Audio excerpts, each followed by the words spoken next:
तो मीरा कृष्ण भगवान में खोई रहती थी। थोड़ी बड़ी हुई और राजस्थान में तो वैसे भी जल्दी विवाह कर दिया जाता था पहले, शायद अभी भी किसी किसी स्थान पर यह प्रथा है, सुना है मैंने, सही है गलत है ये कहना मुश्किल है, वैसे मेरा जाना तो होता है वहाँ पे। तो मीरा जी थोड़ी बड़ी हुई तो इनकी विवाह की तैयारी की। तो इन्होंने अपनी माँ से मना किया, अपने पिता से मना किया कि माँ आप बचपन से कह रही थी कि गिरधर तुम्हारे पति हैं, तो अब हमने इन्हीं को अपना पति मान लिया है, तो अब हम किसी और से विवाह कैसे कर सकते हैं। तो मीरा की माँ ने कहा कि देखो तुम अकेली हो, मतलब मेरी अकेली बेटी है और ऐसी बावली बेटी हमने नहीं देखी। 4-5 साल की अवस्था रही होगी तुम्हारी, तो हमने ऐसी विनोद में कह दिया था, मुझे नहीं मालूम था कि तुम इसको सच मान लोगी। बेटा ये प्रतिमा है, ये पत्थर के भगवान है, इनसे कहीं विवाह होता है? विवाह तो किसी व्यक्ति से ही होगा ना। और अपने राज घराने की ये परंपरा है कि किसी तुम्हारा राजा महाराजा से विवाह होगा, किसी अच्छे घर में तुम्हारा विवाह किया जाएगा, प्रतिमा से विवाह थोड़ी होता है। तो माँ अपना असत्य बोला था, जो बचपन में कहा वो असत्य था क्या? अब माँ कैसे कह दे हाँ वो असत्य था, तो मतलब आपने हमसे झूठ बोला, हमें झूठ बोलना सिखा रही हो। तो माँ ये भी नहीं कह पा रही कि हाँ वो असत्य है, कि या तो आप ये कह दो कि ये असत्य है और या फिर आप ये कह दो ये सच है। अगर आप कह रही हो सच को स्वीकार कर रही हो तो फिर इस संसार में मेरा विवाह कैसे कर सकती हो। मीरा ने समझाया अपनी माँ को और कहा माँ मैं अपने प्राणों को त्याग दूंगी अगर आपने गिरधर के अतिरिक्त हमारा विवाह किसी और से किया। अरे मीरा बावली हो गई है, सामाजिक कुछ परंपराएं होती हैं, सब समाज की जो परंपराएं हैं उनका निर्वाह करना हमारा फर्ज है, हमारे पूर्वज करते आए हैं। हमारे राजवंश की बदनामी हो जाएगी कि बेटी अब विवाहित है, अरे विवाह करना चाहिए। मीरा कैसी बातें करती हो। मीरा आज भगवान से रो रही हैं कि आपको चाहते हैं, आपके अतिरिक्त इस संसार में किसी को नहीं। आपको अपना पति मान लिया, आप मुझे किसी और का कैसे होने देंगे। भगवान से रुदन किया। अब मैंने एक लेख में पढ़ा है, मीरा जी के कई तरीके से चरित्र आए हुए हैं, तो मैंने एक लेख में पढ़ा है कि मीरा का जिनसे विवाह होने जा रहा था वो इनके घर के किसी रिश्ते में थे। तो जब ये रो रही थी गिरधर से, तो बड़े ध्यान से सुनना, तो मीरा के जो पति थे भोजराज जी, उन्होंने सुन लिया। वो अचानक से आए हुए थे, रिश्ता था पहले से। तो ये जो रो रही थी पूरा घर ही जानता था, उनका कक्ष अलग था, वहीं गिरधर भगवान को उन्होंने प्रतिष्ठित किया हुआ था और वो रो रही थी। तो जब भगवान से ऐसे निवेदन कर रही थी तो उनके पति, जो होने वाले पति थे, उन्होंने कहा कि मीरा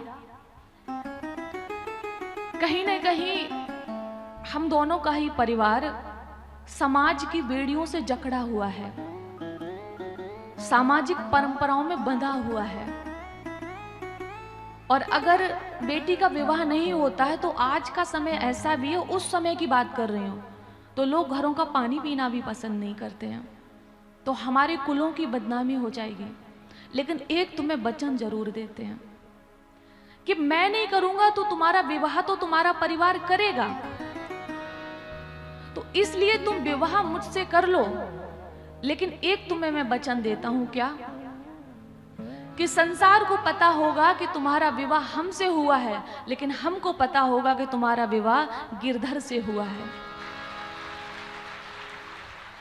और मीरा तुम तन से हमें, मतलब तन से विवाह, भामर मुझसे तन से डाल लो, केवल मैं तुम्हें वचन देता हूं कि मैं तुम्हें कभी पत्नी के रूप में स्पर्श भी नहीं करूंगा। ये लेख मैंने पढ़ा हुआ है उनके चरित्र में। तो मीरा जी ने अपनी मां से कही एक बात, विवाह के लिए तैयार तो हो गई है ये बात सुन के। जो पहरावे सोई पहरूं और जो दे सोई खाऊं, मैं तो गिरधर के घर जाऊं। मीरा जी ने कहा कि वो जैसे रखेंगे वैसे मैं रहूंगी, लेकिन मैं गिरधर के घर जाऊं। इसके बाद मीरा जी का विवाह हुआ और मीरा जी ससुराल जाती हैं। तो वहाँ पे मैंने पढ़ा हुआ है कि 10 से 11 वर्ष गृहस्थ जीवन में रही मीरा जी। और अपने घर से वो दहेज तो बहुत मिला, लेकिन मीरा जी ने किसी भी वस्तु को स्वीकार नहीं किया। वो अपने गिरधर भगवान को साथ लेकर गईं। और इतना ही नहीं, जब उनकी भामरें पड़ रही थी तो वो उस समय भी गिरधर को अपने साथ लिए थे। एक एक भामर उन्होंने अपने पति के साथ, गिरधर के साथ भी ली हुई थी।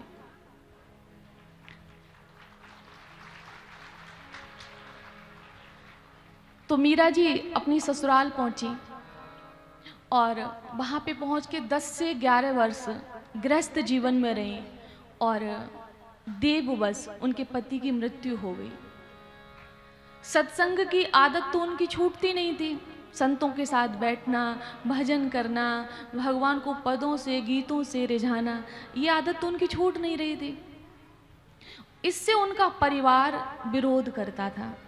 उनकी ननद उनसे कहती थी, भाभी देखिए समाज में हमारी बदनामी हो रही है, आप संतों के साथ नृत्य न किया करें। देखिए हमें देखने में लगता है कि कोई संतों के साथ ही नृत्य हो रहा है, या वो होता है एक भजन। नृत्य देखने में लगता है, भक्त नाचता नहीं है, भक्त झूमता है, वो भक्ति में घूमता है, तो हमें लग रहा है कि ये नाच रहा है।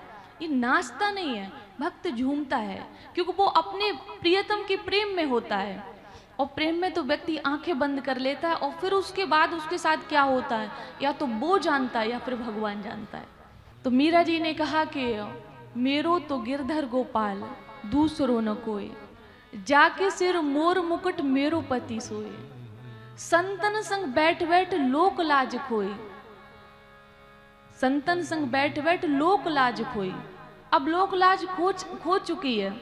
मेरो तो गिरधर गोपाल दूसरो न कोई। कहती है कि असुअन जल सींच सींच प्रेम बेल बोई, कि मैंने आंसुओं से रो रो के ये प्रेम की जो बेल है वो बोई है, और अब तो बेल फैल गई कहा करे कोई। अब ये जो प्रेम की बेल है बहुत फैल चुकी है, अब ये सिमटने वाली नहीं है। जो प्रेमी जन होते हैं ना, जो भगवान को चाहते, भगवान से प्रेम करते हैं,